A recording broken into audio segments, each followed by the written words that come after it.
Breaking news చూస్తున్నాం. కంచె గచ్చిబౌలి భూములపై సీఎం రేవంత్ రెడ్డికి మంత్రులు కీలక ప్రతిపాదన చేసినట్టుగా తెలుస్తుంది. కంచె గచ్చిబౌలి భూములు అతిపెద్ద ఏకో పార్క్ ఏర్పాటు చేయాలని సూచించారు.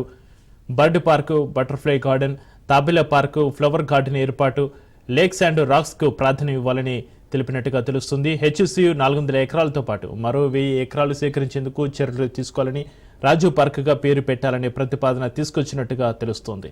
మొత్తం 2000 ఎకరాల్లో ప్రపంచ స్థాయి ఏకో పార్క్ ఏర్పాటుకు ప్రభుత్వ ప్రణాళికలు సిద్ధం చేస్తుంది. ప్రభుత్వ భూమి 400 ఎకరాల్లోనే కాకుండా హెచ్సియు 1600 ఎకరాలు కలిపి ఏర్పాటు చేసి హైదరాబాద్కే తలమానికంగా నిర్మాణం చేపట్టే అవకాశాలు ఉన్నాయి.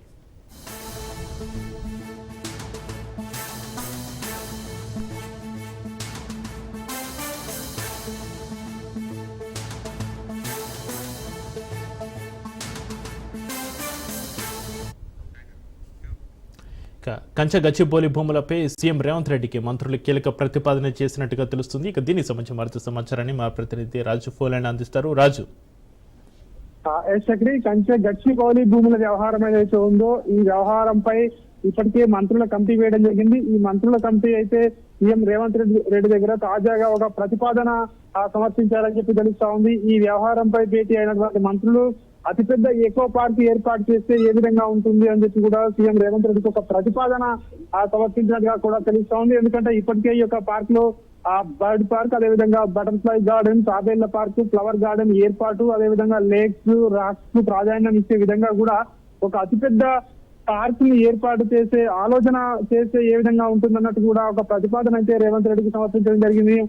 ఇప్పటికే ఇక్కడ 400 ఎకరాల ఏదైతే భూమిపై వివాదం నడుస్తా ఉందో ఈ 400 ఎకరాలతో పాటు యూనివర్సిటీకి సంబంధించినటువంటి మరొక 1600 ఎకరాలను సేకరించి పూర్తిగా 2000 ఎకరాలతో ఒక ప్రపంచ స్థాయి ఎకో పార్క్ ఏర్పాటు చేస్తే ఏ విధంగా ఉంటుంది, దీనిపై ఏర్పాటు చేస్తే బాగుంటుంది అన్నట్టుగా మంత్రులు రేవంత్ రెడ్డి దగ్గర ప్రస్తావించినట్టుగా కూడా తెలుస్తా ఉంది. ఒక ప్రతిపాదన అయితే రేవంత్ దగ్గర తెచ్చినట్టుగా కూడా తెలుస్తా ఉంది. అయితే ఇట్లాంటి ఏదైతే ప్రపంచ స్థాయిలో ఒక 2000 ఎకరాలతో అతిపెద్ద పార్కులు ఏర్పాటు చేయడం ద్వారా ఇటు హైదరాబాద్ కు ఇటు పర్యావరణ హితంగా ఉంటుందని చెప్పి, అదేవిధంగా ఇటు టూరిజం స్పాట్ గా కూడా ఇది డెవలప్ అవుతుందని చెప్పి కూడా ఇప్పటికే మంత్రులు ప్రతిపాదించినట్టుగా కూడా తెలుస్తా ఉంది. మరి దీనిపై ప్రభుత్వం ఎట్లాంటి నిర్ణయం తీసుకోబోతా ఉంది, సీఎం రేవంత్ రెడ్డి ఎట్లాంటి నిర్ణయం తీసుకోబోతా ఉన్నాడు అనేది ఇక్కడ కీలకంగా మారింది. మరొక వైపు ఇప్పటికే మంత్రుల కమిటీ తన పనిని ప్రారంభించడం జరిగింది. దీనికి సంబంధించి ఇప్పటికే యూనివర్సిటీకి సంబంధించి స్టేక్ హోల్డర్లతో అందరితో సంప్రదింపులు జరపాలని ఇప్పటికే మంత్రుల కమిటీ నిర్ణయించడం జరిగింది. దీనికి సంబంధించి నిన్న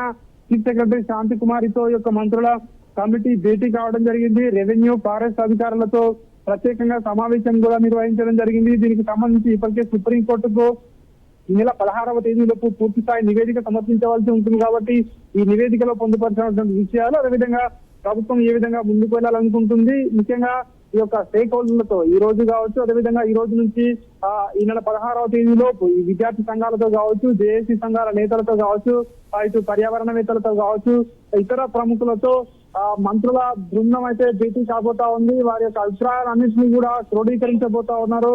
అవన్నీ కూడా వాళ్ళ అభిప్రాయాలు తీసుకున్న తర్వాత ప్రభుత్వానికి ఫైనల్ గా ఒక నివేదిక సమర్పించబోతా ఉన్నారు. మరొక వైపు చీఫ్ సెక్రటరీ సుప్రీంకోర్టుకు కూడా పూర్తిస్థాయి ఒక నివేదిక ఈ భూములపై సమర్పించవలసి ఉంటుంది. కాబట్టి ఒకవైపు చీఫ్ సెక్రటరీ శాంతి కుమారి తన పనిలో నిమగ్నమై ఉన్నారు. ఒకవైపు మంత్రులు తమ పని ఇప్పటికే ప్రారంభించడం జరిగింది.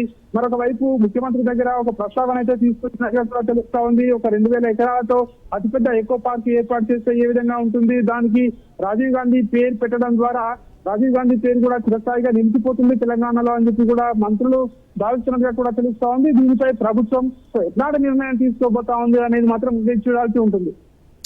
రాజు, మీరు చెప్పినట్టుగా కంచె గచ్చిబౌలి భూములపై సీఎం రేవంత్ రెడ్డికి మంత్రులు కీలక ప్రతిపాదన చేసినట్టుగా తెలుస్తుంది. అయితే కంచె గచ్చిబౌలి భూములు అతిపెద్ద ఏకో పార్క్ ఏర్పాటు చేయాలని సూచించారు. అయితే దీనిపైన సీఎం రేవంత్ రెడ్డి సానుకూలంగా స్పందించే అవకాశం ఉందా రాజు? ఇప్పటికే దీనిపై రేవంత్ రెడ్డి కూడా సానుకూలంగానే స్పందించినట్టుగా కూడా తెలుస్తా ఉంది. అయితే ఇప్పటికే దీనిపై ప్రతిపక్షాలు కావచ్చు, ఇటు ఇతర ప్రజా సంఘాలు కావచ్చు, ఇటు విద్యార్థి సంఘాలు కావచ్చు ప్రభుత్వంపై ఇప్పటికే ఒత్తిడి తీసుకురావడం జరిగింది. ఒకవైపు హైకోర్టు, సుప్రీంకోర్టుకు కూడా వెళ్ళడం జరిగింది. తాజాగా సుప్రీంకోర్టు కూడా ఇప్పటికైతే ఆ భూములపై ప్రభుత్వం ఎట్లాంటి ముందుకు వెళ్లకుండా స్టే కూడా విధించడం జరిగింది.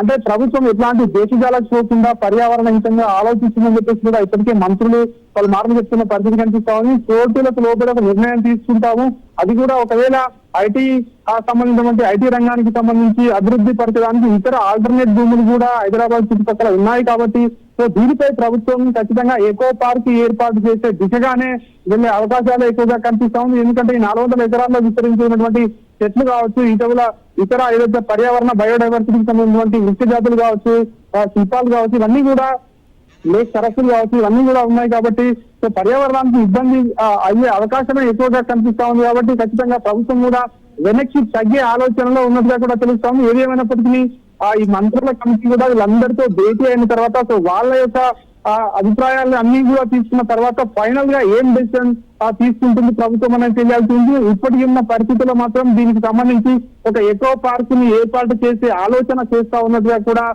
సమాచారం అయితే ఉంటుంది. సో ప్రభుత్వం ఫైనల్ గా అధికారికంగా మరి ప్రకటించలేదు కాబట్టి సో దీనికి సంబంధించి ఏం చేయబోతా ఉంది. మరొక వైపు ఇటు కాంగ్రెస్ పార్టీ ఇప్పటికే వ్యవహారాల ఇన్ఛార్జ్ మీనాక్షి నటరాజన్ కూడా ఈ రోజు హైదరాబాద్ కు రాబోతా ఉన్నారు. పార్టీ పరంగా కూడా వాళ్ళు ప్రత్యేకంగా సమావేశం నిర్వహించుకోబోతా ఉన్నారు.